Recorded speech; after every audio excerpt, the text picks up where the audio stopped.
तो अगले 24 मिनट में हम ये जानेंगे कि मध्य प्रदेश में आज क्या हुआ, लेकिन सबसे पहले 7 बजे की 7 बड़ी खबरों पर एक नजर डाल लेते हैं।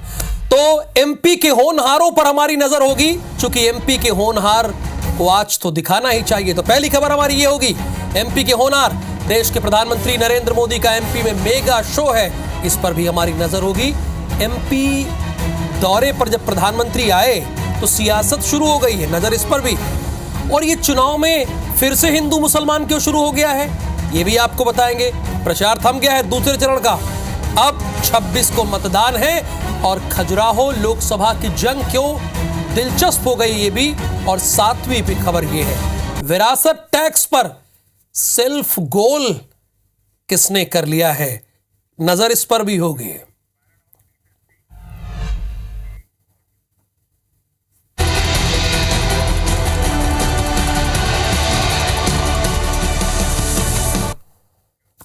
तो आप जानते हैं कि देश में दूसरे चरण के चुनाव के लिए प्रचार का जो शोर है वो थम गया है। प्रधानमंत्री आज एमपी में मेगा शो किया और वो एक रोड शो भी करेंगे। लेकिन सबसे पहले बात इस बुलेटिन में होगी हमारे देश के भविष्य की, यानी मध्य प्रदेश के होनहारों की। मध्य प्रदेश माध्यमिक शिक्षा मंडल ने 10वीं और 12वीं बोर्ड के नतीजे जारी कर दिए। स्कूल शिक्षा विभाग की प्रमुख सचिव रश्मि अरुण शर्मा 10वीं के रिजल्ट का प्रतिशत कम होने पर उन्होंने चिंता जाहिर की है।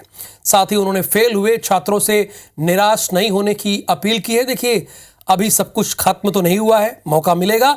लेकिन सबसे पहले बात एमपी के होनहारों की होगी।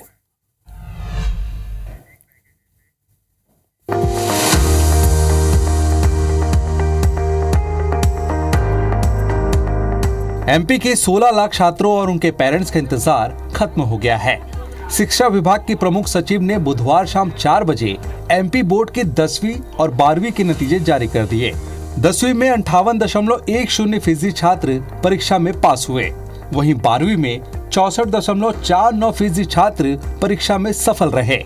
कक्षा 10वीं का थोड़ा सा पिछले साल से उतना अच्छा नहीं है, लेकिन कक्षा 12वीं का रिजल्ट पिछले साल से बेहतर हुआ है। ये बड़ी एनकरेजिंग बात है और हम दोनों ही चीज़ों का विश्लेषण कर रहे हैं। जहाँ कमी हुई उसको कैसे हम इम्प्रूव करें और जहाँ इम्प्रूवमेंट हुआ है उसका और कैसे विस्तार करें, जैसे अगली बार बहुत अच्छा रिजल्ट आए। 10वीं में मेरिट लिस्ट में 82 छात्रों का नाम है, जिनमें से 45 छात्राएं और 37 छात्र हैं। मंडला के अनुष्का अग्रवाल 495 नंबर के साथ पहले स्थान पर है, वहीं दूसरे स्थान पर 3 छात्राएं हैं। कटनी की रेखा रावरी, आगरा मालवा की स्मिता तोमर और रीवा की स्नेहा पटेल। तीसरे स्थान पर सतना के सौरभ सिंह का नाम शामिल है। बात करें 12वीं के टॉपर्स की तो 8 समूह से जयंत यादव 487 नंबर के साथ पहले स्थान पर हैं। एग्रीकल्चर समूह से हर्ष सक्सेना, कॉमर्स समूह से मुस्कान दांगी, साइंस समूह से अंशिका मिश्रा, फाइन आर्ट और होम साइंस से नंदनी मलमम और जीव विज्ञान से सना अंजुम खान को पहला स्थान मिला है। ये तो हुई बात नतीजों और टॉपर्स की। अब जरा टॉपर्स के घर का हाल भी जान लीजिए। जैसे ही नतीजे आए वैसे ही टॉपर्स के घरों में खुशी का माहौल बन गया। घरों में बधाई देने लोग पहुँचने लगे। बड़ा अच्छा लग रहा है मुझे, उसने उसकी मेहनत उसके रंग लाई। वो मेहनत करती थी, वो तो एग्ज़ाम के टाइम पे तो उसने 2-2 घंटे तक उनने पढ़ा, मतलब 2-2 रात के 2-2 बजे तक पढ़ाई करी उनने। कभी 1.5, कभी 2, कभी 3। जिस दिन एग्ज़ाम, अगले दिन एग्ज़ाम है तो उस दिन कम पढ़ती थी, लेकिन जैसे गैप आ गई तो रात के 2-2 बजे 3 बजे पढ़ाई करती थी। हर बच्चे को ऐसी मेहनत करनी चाहिए और हम टीचरों का भी धन्यवाद करते हैं और अपनी बच्ची का भी। बच्ची ने मेरी ने बहुत मेहनत करी और बिना कोचिंग के। नहीं, कोई टेंशन नहीं, घर पे ही पढ़ती है, कोई कोचिंग नहीं करी उसने और घर पे ही पढ़ाई की है। तो सुना आपने, माँ बाप और अपने सपनों को पूरा करने पर जो खुशी होती है उसे बयां किया नहीं जा सकता। इस बीच सीएम डॉक्टर मोहन यादव ने एक्स पर पोस्ट कर सभी टॉपर्स को बधाई दी। IBC 24 की तरफ से भी सभी टॉपर्स को शुभकामनाएं। मध्य प्रदेश बोर्ड के 12वीं के नतीजे आ चुके हैं। भोपाल के प्रशांत राजपूत ने PCM स्ट्रीम में 8वीं रैंक हासिल की है, वहीं कनिष्का दुबे ह्यूमैनिटीज में 9वीं रैंक हासिल की है। दोनों होनहार विद्यार्थियों से बात की है हमारे संवाददाता नवीन सिंह ने। मध्य प्रदेश बोर्ड के रिजल्ट जारी हो गए हैं। कनिष्का दुबे ने ह्यूमैनिटीज सब्जेक्ट में क्लास 12th में टॉप किया है प्रदेश में। कनिष्का, बहुत बधाई बेटा, कैसा महसूस हो रहा है? बहुत अच्छा लग रहा है, बहुत अच्छा लग रहा है। मैं सबसे पहले अपनी माता रानी को थैंक्स कहना चाहूँगी। Secondly my parents. थर्डली जो टीचर्स हैं, दिव्या मैम जैसे जो टीचर्स हैं, मंगलम मैम, गरिमा मैम, एवरीवन जिन्होंने मुझे इतना सपोर्ट किया। स्कूल की जितनी भी टीचर्स हैं उन्होंने बहुत गाइडेंस दिया। माई सीनियर्स सचिन भैया, समिका दीदी, थैंक यू सो मच। घर वालों किस तरीके से सपोर्ट रहा और कितने कितने घंटे पढ़ाई की? मैंने डेली का 2 आवर्स दिया एंड डेली मतलब इतना ज़्यादा मैंने नहीं बिल्कुल ऐसा बिल्कुल कि पढ़ाई ही की। मैंने अदर एक्टिविटीज़ में भी, मैं स्पीकिंग में भी करती थी, मैं डिबेट कॉम्पिटिशन्स में भी पार्ट लेती थी, बट डेली का कंसिस्टेंसी में आई गिव 2 आवर्स। प्रशांत राजपूत इस वक्त हमारे साथ हैं। फिजिक्स, केमिस्ट्री, मैथ्स की स्ट्रीम में मध्य प्रदेश में मेरिट में आए हैं और 8वीं पोजीशन हासिल की है। भोपाल के रहने वाले हैं, एक्सीलेंस स्कूल से पढ़ाई की है। प्रशांत, बहुत बधाई। सबसे टफ सब्जेक्ट था, आप किस तरीके से मेहनत की थी? सर बिल्कुल, मैंने जैसे 12th शुरू हुई थी, गर्मियों का छुट्टी अपनी वेस्ट नहीं करी थी, उसी में थोड़ा सा कोर्स ख़त्म कर लिया था। और बाकी सर पूरे साल मैंने कंसिस्टेंटली पढ़ाई की। स्कूल के टीचर्स का अच्छा सपोर्ट रहा, हमारे प्राचार्य सर का, और बाकी सर घर पे मेरे पिताजी लीला किशन राजपूत, उनकी चाय की दुकान है, उन्होंने मतलब बिल्कुल मेरे काम पे कभी लगाया नहीं, पूरे बेझिझक सपोर्ट की कि तुम्हें पढ़ाई करनी है, तुम पढ़ो। अभी भी बोलते हैं पढ़ो। उन्हीं की उनसे मतलब इंस्पिरेशन लेके साल भर कंसिस्टेंटली पढ़ा, इसलिए आज मैं इतना अच्छा स्कोर कर पाया हूँ, ऐसा मुझे लगता है। जाहिर है प्रशांत ने एक बड़ा मैसेज दिया है और कहा है कि उनके साथियों को जिस पोजीशन पे वो आज हैं वो भले ना पहुंच पाए हों, लेकिन उन्हें हिम्मत हारने की ज़रूरत नहीं है, आगे मेहनत करते रहने की ज़रूरत है। कैमरामैन रमेश के साथ नवीन सिंह, IBC 24 भोपाल। 12वीं बोर्ड के आर्ट्स में ग्वालियर की श्रुति गौतम ने 8वां रैंक हासिल किया है। श्रुति के पिता सुनील गौतम ऑटो ड्राइवर हैं। IBC 24 से बातचीत के दौरान श्रुति ने कहा कि वो IAS अधिकारी बनना चाहती हैं।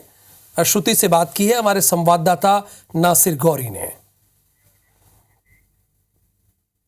श्रुति ने प्रदेश में 8वां स्थान प्राप्त किया है। ग्वालियर के मुरार स्कूल में पढ़ती है ये। किस तरह से शेड्यूल बनाया था आपने अपने पढ़ाई का, क्या रहता था आपका? शेड्यूल में तो ये है, फर्स्ट ऑफ ऑल कंटिन्यूटी होनी चाहिए। मतलब हमें बीच में मतलब जैसे आप डेली पढ़ रहे हैं तो उसी बेसिस पे डेली आपको पढ़ना चाहिए। कभी भी मतलब ऐसा नहीं है कि मतलब जैसे एक दिन पढ़ लिया दूसरे दिन नहीं पढ़ा, तो उसी तरीके से शेड्यूल बनाया था। अब आगे का आपका सपना क्या है? मैं UPSC करना चाहती हूँ और मैं IAS बनना चाहती हूँ। क्या कहेंगे, बेटी जब पढ़ती थी तो कैसा लगता था? अच्छा लगता था, और हर बच्चे को ऐसी मेहनत करनी चाहिए। और हम टीचरों का भी धन्यवाद करते हैं और अपनी बच्ची का भी। बच्ची ने मेरी ने बहुत मेहनत करी और बिना कोचिंग के। लगता था कि रात में पढ़ाई कर रही है लगातार, कुछ टेंशन नहीं होती थी? नहीं, कोई टेंशन नहीं, घर पे ही पढ़ती है, कोई कोचिंग नहीं करी उसने और घर पे ही पढ़ाई की है। तो देखेंगे आप, ये श्रुति के परिवार की यानी कि श्रुति की माँ है, बेहद खुश है। और जैसा कि UPSC की तैयारी करने की बात श्रुति कह रही है कि वो अब UPSC की तैयारी करेगी। कैमरामैन राजकुमार कुशवाहा के साथ नासिर गौरी, IBC 24 ग्वालियर। और अब बात होगी मध्य प्रदेश में देश के प्रधानमंत्री ने जो मेगा शो किया, यानी हम उसकी बात करेंगे।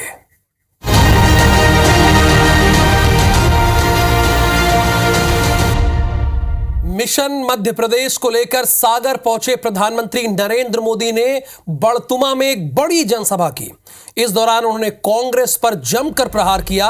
प्रधानमंत्री मोदी ने कांग्रेस पर धर्म के नाम पर समाज को बांटने का आरोप लगाया।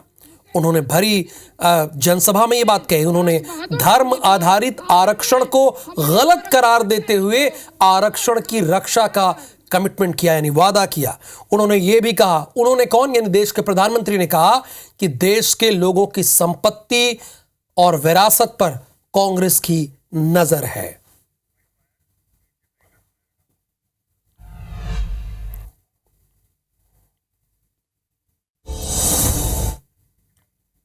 अब एक बार फिर कर्नाटका में कांग्रेस ने धर्म के आधार पर आरक्षण दे दिया है और इसके लिए उन्होंने पिछले दरवाजे से गैर कानूनी तरीके से एक चालाकी की है। कांग्रेस इन सबको ओबीसी कोटा में डाल करके ओबीसी को जो हक मिलता था उसका बहुत बड़ा हिस्सा उसने छीन लिया और धर्म के आधार पर दे दिया। यही फॉर्मूला पूरे देश में लागू करना चाहती है। आरक्षण की रक्षा करनी है, मुझे आदिवासियों के आरक्षण की रक्षा करनी है, मुझे ओबीसी के आरक्षण की रक्षा करनी है। और मैं स्वयं उस समाज से आया हूं, इसलिए मैं आपको कहता हूं, मैं इस दर्द को जानता हूं और मैं आपको रक्षण दे करके ही रहूंगा और इसलिए मुझे आपका साथ चाहिए। कांग्रेस इतने पर ही नहीं रुक रही।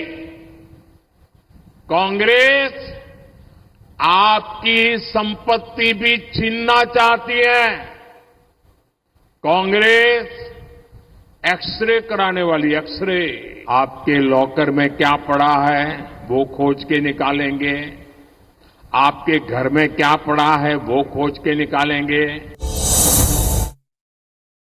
इनहेरिटेंस टैक्स यानी विरासत में भी जो संपत्ति आपने बचाई है ना, आपने पूर्वजों ने जो संपत्ति बचाई है, जो आपको मिली है, अब ये कांग्रेस कहती है कि आप अपने संतानों को वो संपत्ति नहीं दे सकते। करीब करीब आधी संपत्ति कांग्रेस की सरकार बनेगी तो कानूनन आपसे लूट लेगी। सागर के बाद प्रधानमंत्री नरेंद्र मोदी हरदा के खुर्द गांव पहुंचे। यहां उन्होंने आरोप लगाया कि कांग्रेस ने ओबीसी का हक छीनकर मुस्लिमों को आरक्षण देना चाहती है। प्रधानमंत्री मोदी ने यह भी कहा कि कांग्रेस हिडन एजेंडा जो है वो बड़ा खतरनाक है, जो पीढ़ियों को समाप्त कर देगा। विपक्ष पर निशाना साधते हुए प्रधानमंत्री मोदी ने यह भी कहा कि गठबंधन वाले 5 साल में 5 प्रधानमंत्री बनाएंगे। बताइए क्या ये ठीक है? उन्होंने ये जनता से सवाल किया।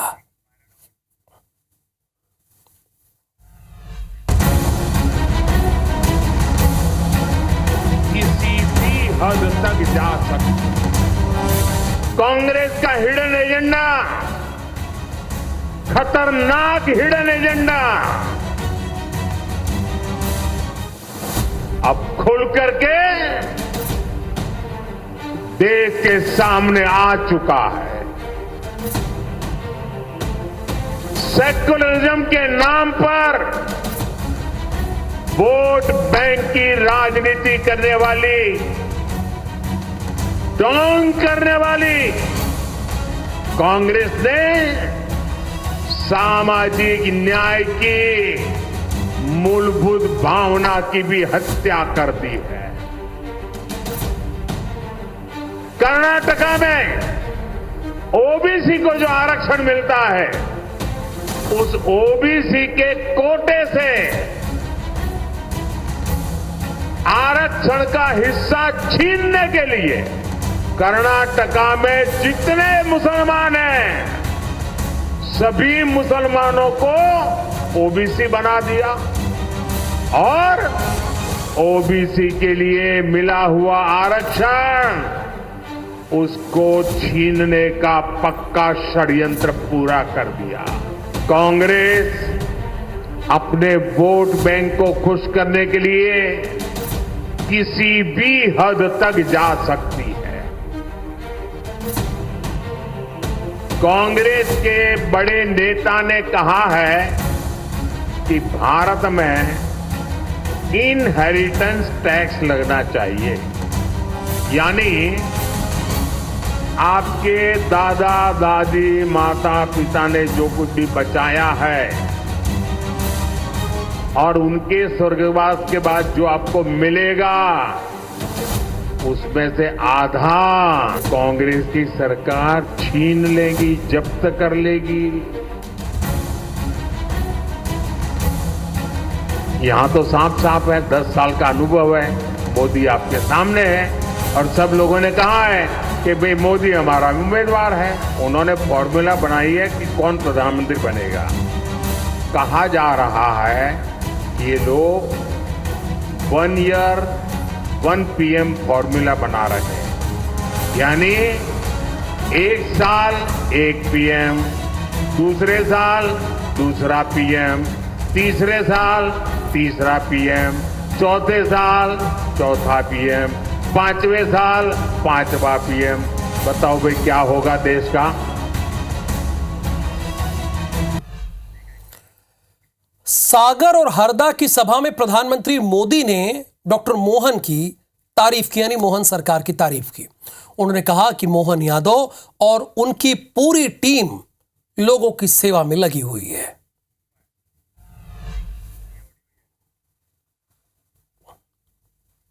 कि जो जरूरतें थी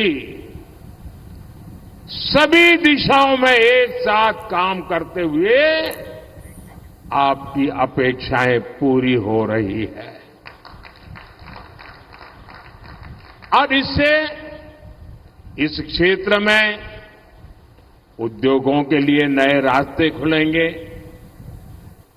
हमारे मुख्यमंत्री भाई मोहन यादव जी और उनकी पूरी टीम इस दिशा में दिन रात काम कर रही है। साथियों, यहां इतनी बड़ी संख्या में माताएं बहनें भी आई हैं। गरीब के इस बेटे ने हमेशा आपकी चिंता की है। हमारे मुख्यमंत्री भाई मोहन यादव जी और उनकी पूरी टीम जब से सरकार संभाली है वो भी MP के विकास को और नई शक्ति से जुटे हुए हैं। तो फिलहाल यहां वक्त एक छोटे से ब्रेक का है, आपको कहीं जाना नहीं है, होते हैं फौरन हाजिर।